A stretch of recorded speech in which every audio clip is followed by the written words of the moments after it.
Welcome to Unfixed. This podcast explores the intersection of artificial intelligence and the institution of higher education. I am Zach Justice, Professor of Communication Studies and Director of Faculty Development. And I'm Nik Janos, Professor of Sociology. We are employees of Chico State, and we will discuss some of our work, but this podcast is not affiliated with Chico State, and the views expressed here are not representative of the university.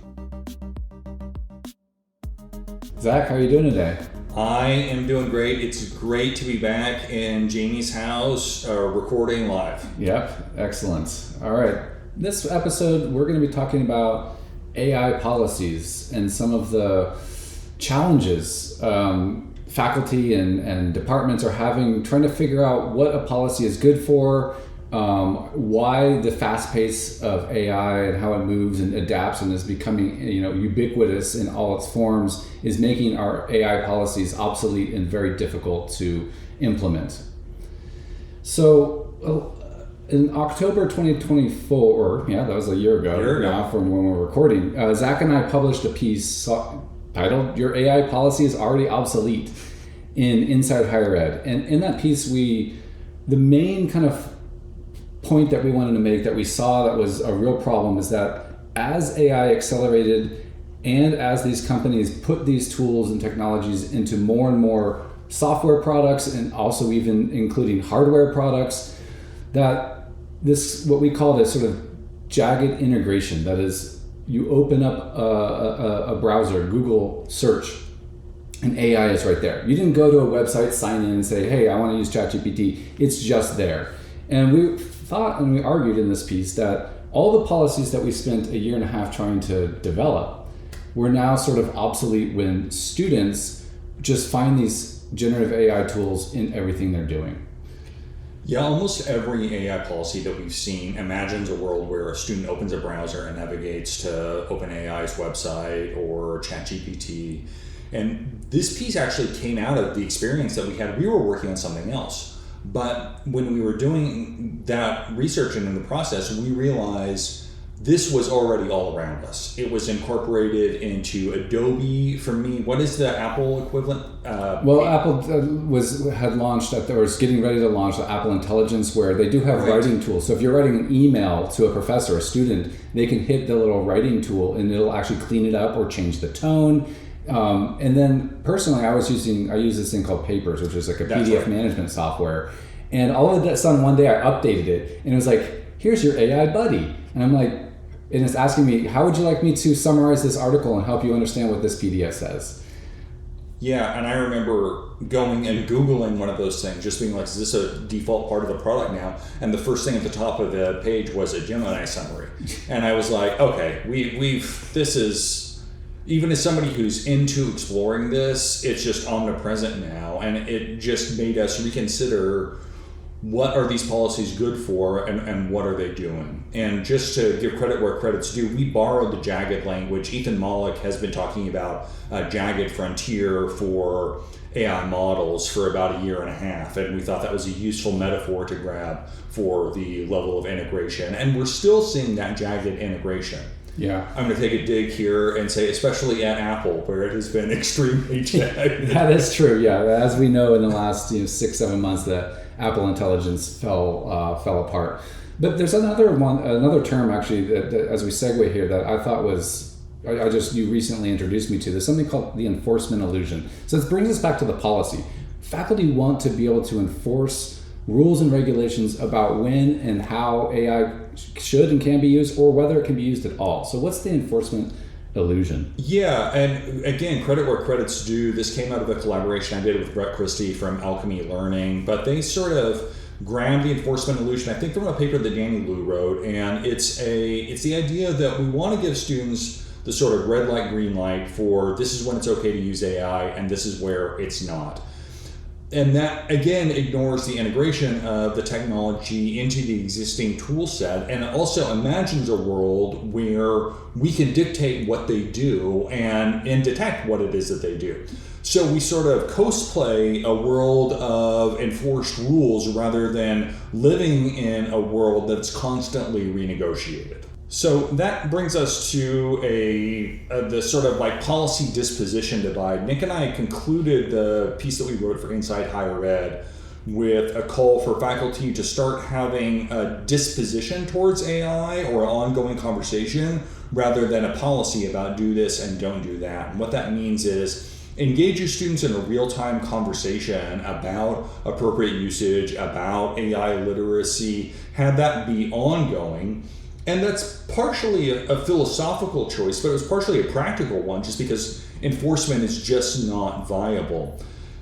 And so that was our call at the end of that. It seemed a little squishy at the time, but Nick, you all have tried to operationalize some of that in your home department of sociology. Do you want to talk us through that and maybe give us an excerpt? Yeah, what I want to actually, how I want to frame this is actually that we were practically trying to thread the needle between policy and disposition.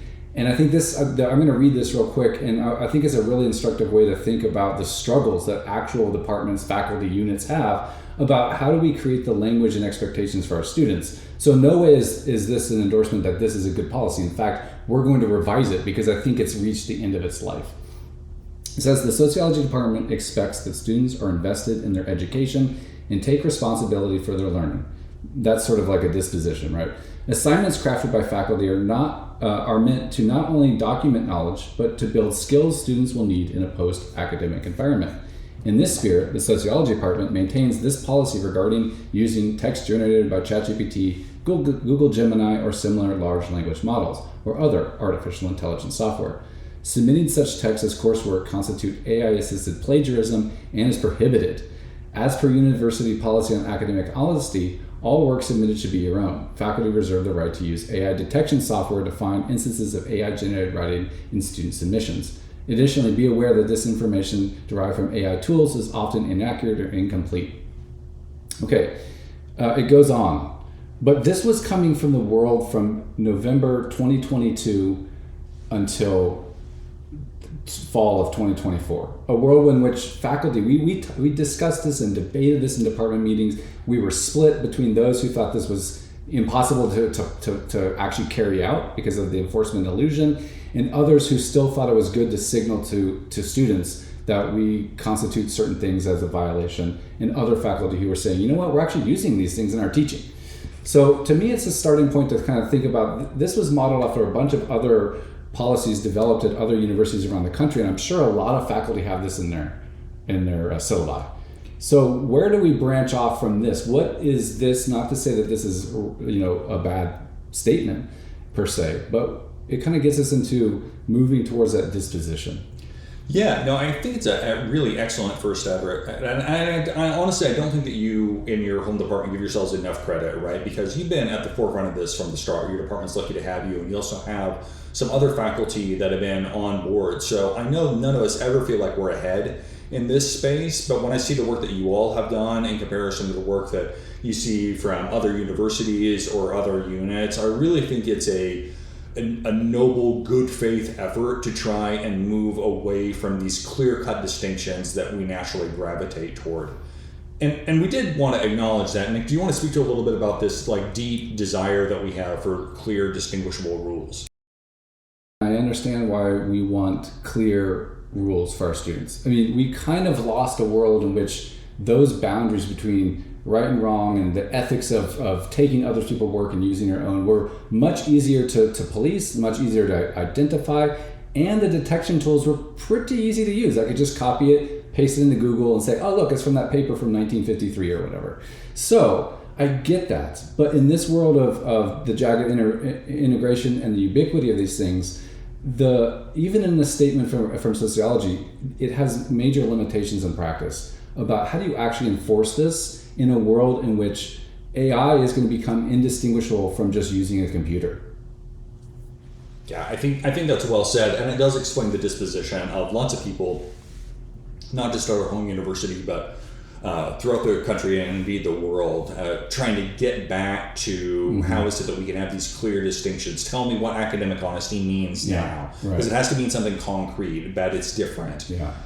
But there is a strong pull towards that. Yeah, and so let's move through and actually put this into a thought experiment, a little role play, Zach. Let's have a little fun with this. You're going to be a student, and I'm your professor. Right. I like this. Yeah. Okay, and Nick, what is you've assigned a paper, right? Yeah. Oh, yeah. Papers. That's how we think and learn. Okay.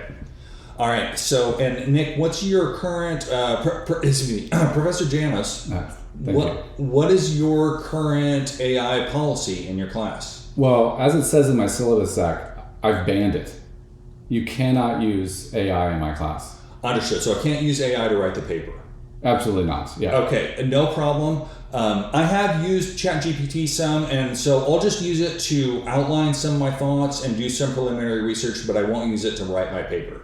Oh, I'm sorry. Did you not read the syllabus? It says I've banned AI. So you can't use ChatGPT to make an outline. That's using AI. Okay, I'm sorry. I misunderstood. I will go a different route. I remember doing this back when I was in high school. Instead of ChatGPT, I'm just going to start with Google search and just see what's out there on the open internet, and I'll go from there. Okay, I like your approach, but I really need you to go into the settings and turn off AI summaries in Google search, because Google's giving you the Gemini results, Zach. So every time you get in there to try to find your research material, the AI is just going to help you get it, and you're going to be like, oh, look, it's right there.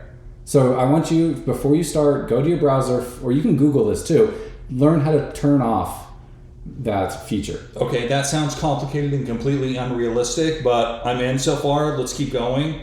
So I'm going to get into some archaic setting, read some books, compile notes. What an idea, the library. Yeah. Maybe I'll write through some stuff longhand, and then I'll get into Microsoft Word or Google Docs in order to actually take that outline that I've made from all that hard work and put it into practice. Will that work? Well, obviously, word processors, I don't want to have to grade handwritten work. So yes, use a word processor, but make sure you turn off autocomplete, because you'll notice when you're in there, it'll start like predicting what you want to write, and you're going to be tempted, really tempted, to be just like hitting that space bar to let it autocomplete your thoughts. I don't want that. I want to see you think, Zach. This is getting complicated. I know you have high standards, and luckily, and I know you don't want to see bad citations or spelling problems. Luckily, I have a Grammarly subscription because I know that you really care about that. So I'm going to take that work that I do, maybe I'll do it in Notepad, and then I'll put it in Grammarly to make sure that it is up to par. That way, I know you won't be disappointed. I'm not sure you're getting this. It says I've banned AI. Zach, Grammarly is an AI feature. I'm sorry. So I know I have high standards, but you should have high standards too. So you can find a friend. There's the Writing Center that could help you. There's lots of resources on campus that can help you with grammar and spelling. And you know what? If you want me to look at a draft ahead of time, I'm willing to do that for you. Thank you. This production has been brought to you. No, we wanted to go through that scenario, which is actually not that hyperbolic. I've talked to faculty that this is the process that they want students to go through, or they're trying to bring back blue books in classrooms. But this scenario does just highlight the absurdity of trying to do a wholesale ban of the use of the technology, especially in writing production. Yeah, and I think really the embeddedness in everywhere, it's really using a computer is only going to increasingly become using an LLM. And our students are already going to, even the younger ones, the ones who are doing this in high school right now, by the time they get to us in college, I really do think they're going to see computers as AI machines. We know OpenAI is building something with Johnny Ive from ex-Apple to build a little new kind of computer that's AI-centered. Yeah, I agree with you. I think that we are fighting a losing battle now, and it's going to be catastrophically bad by the time that people who are 15, 16 right now are deciding to come to college. Yeah. So we did want to talk a little bit about UX design and AI transparency. And I'm going to turn to Nick for this to talk a little bit about how he has designed and evolved what you're doing in your classroom, how you actually are explaining this to students, because it's not in the role-playing scenario that we just went through. That is not my approach. Let me make that clear. But so I've been teaching 4 classes every semester since all this came out almost 3 years ago. And I think it starts with that conversation piece. So making clear to students both verbally and in the written text what my feelings and disposition are on the use of AI, and how in my classes, in my case, we are going to use it, and when and why we're going to use it. And so it's kind of as I've been trying to argue and redesign of our assignments, is communication of purpose. And so students have an understanding like, why is the AI being used? Not to do your work, but the extra purpose of helping you think in different ways and test you in different ways and things like that. So it starts there. And one thing I did, that my colleague Anne-Marie Snyder and I developed was using user experience knowledge. Just that's her background. She kind of had this idea, is like, what if we created a little emoji-based guidance system that we could put in all of our assignments and our syllabi that show a tool and a brain. The tool would be where students are expected and can use AI in parts of assignments. And the brain is where we expect them to do their own thinking and work and why that's important. So I've been incorporated into all my assignments, all my classes, and our hope is, and we'll try to collect some data at some point on this, that our students in the sociology program will start to learn, as if we do this across all of our classes, that here's the expectations my professors have about why I should be doing my own work and when and why I should be using the tools to help me. And that'll become a shorthand. You see a brain, you see a tool, you know what the expectation is. So these are kind of areas where it's that communication. And some of this actually comes from what you wrote way back in January 2023 around your sort of ideas of radical transparency when you were still in the classroom teaching before you went to the faculty development. So maybe just kind of walk us through a little bit about that idea of transparency in teaching and the use of AI. Yeah, before I do that, I just want to make a quick point that I think that what you all are doing in terms of trying to build some consistency within a program of study is so important, because the student experience is incredibly fragmented in this. But if there's like a common set of guidelines, a common set of icons that stretch across a couple of different classes, that starts to cohere together the student experience in a way that it isn't now. And this is really a call to everybody who's teaching to start these conversations with your colleagues, try and figure out where it is that you can find some commonality. Even just using the same language to describe it is going to make a difference, because, oh my God, students are so confused. Yeah. To our credit for the sociology statements that I read and had some ideas about how we can improve it and get rid of some of it. But one thing we were very specific about and very intentional is everybody applied it in their syllabus across the department. So there was nobody who didn't have it in there. Every student saw it.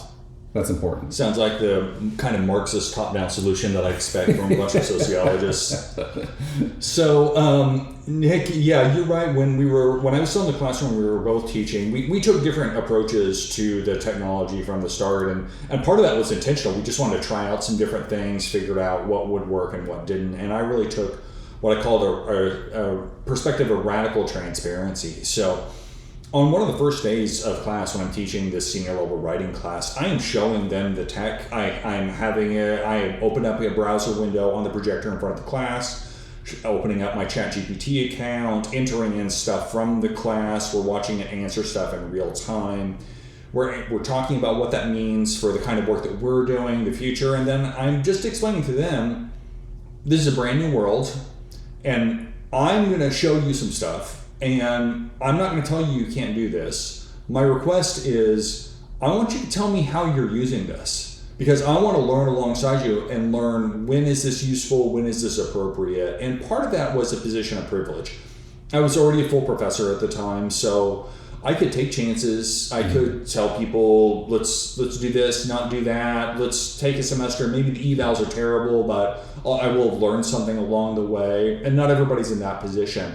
But I really learned a lot about what kinds of things students want to use it for, what are the times when they want to do their own work, what are the places where it's the most useful.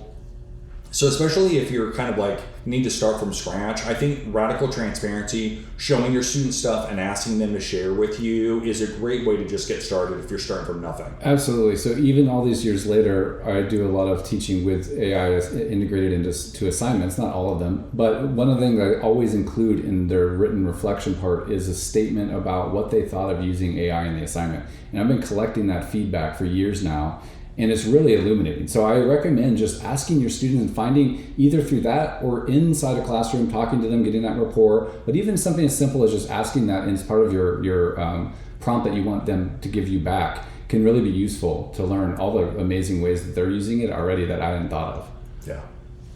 So that brings us to our closing session here, and we really want to try and bridge some of these things together. As we talked about, there is this massive cultural and generational gap between students and faculty, and I think it's going to be a long time. It might really just be time that helps bring that together as we're all sort of onboarding to this new world. But I do think that faculty need to have a leadership position in engaging in those conversations, asking students questions, and being open to what the answers are. Yeah, and I also think that we should be reflexive and also adaptable, because our students are at some point, and if they are not already, using these things way more than even the faculty themselves, and become, steeped in these worlds that many of us aren't actually a part of. Kind of like the social media. Like, I asked them about TikTok. I have no idea what they're talking about, but they all know it, Right.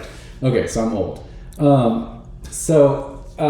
But part of that is that, policy from our perspective doesn't sort of bridge that. And it's, in a way, we're sticking to that. It's kind of obsolete, and we need to move more collectively into the disposition and the transparency model. I think would be a great first step. Yeah, and I understand the irony of asking students for transparency when the labs aren't transparent with us about what they're doing, how their models work, or how they're integrating them. But that doesn't mean that we can't still be honest with each other and move towards a world of disposition norms and most importantly, dialogue. And that sort of decenters faculty as an authority figure and expert, but there are other ways, if you've listened to other stuff that Nik and I have shared, where I do think that faculty expertise continues to be and is perhaps more valuable, but this is an area where we need to go into the semester understanding we may not have all the answers and be in dialogue with our students rather than just telling them what it is that they're going to be doing. Okay, we're going to wrap up here with a analogy conversation, and Nik, I'm going to turn to you on this, because this is actually a point that you made before, I think in a blog post.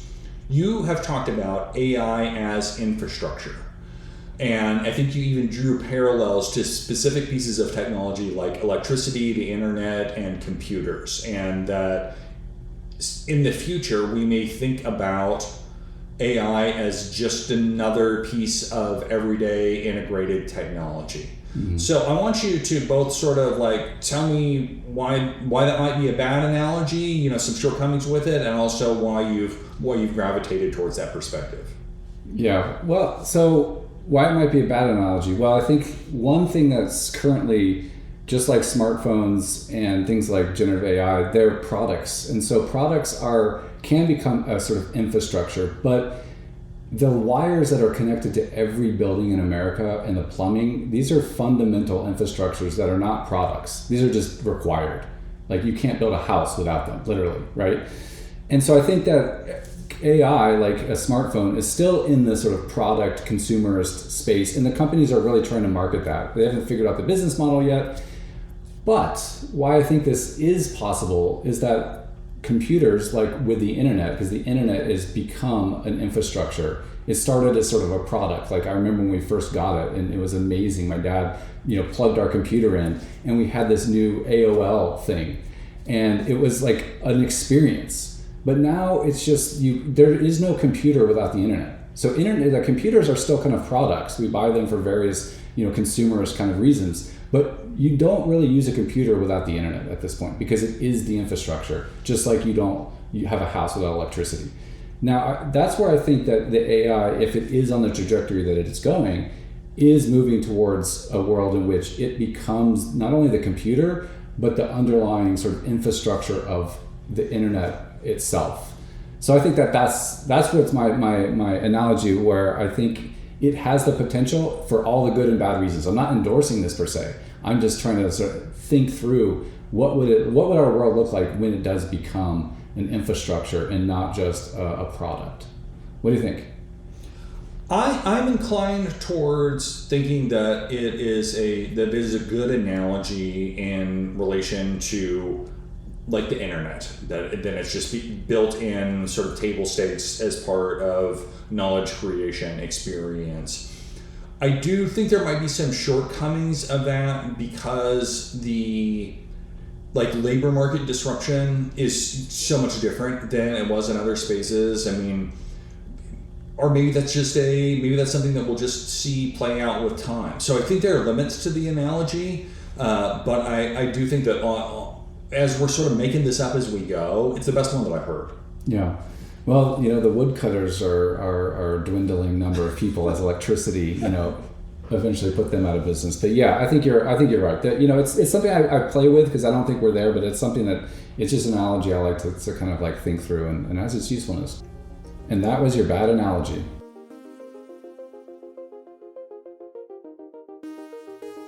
Thank you for listening. If you're enjoying this podcast, please consider subscribing on your favorite podcast platform so you never miss an episode. You can find our writing on meltsintoair.org and connect with us on Blue Sky at meltsintoair.bsky.social and on LinkedIn, Zach Justice and Nick Janos. Find these links and more in the show notes. If you have feedback or want to share an idea, email us at unfixed@meltsintoair.org.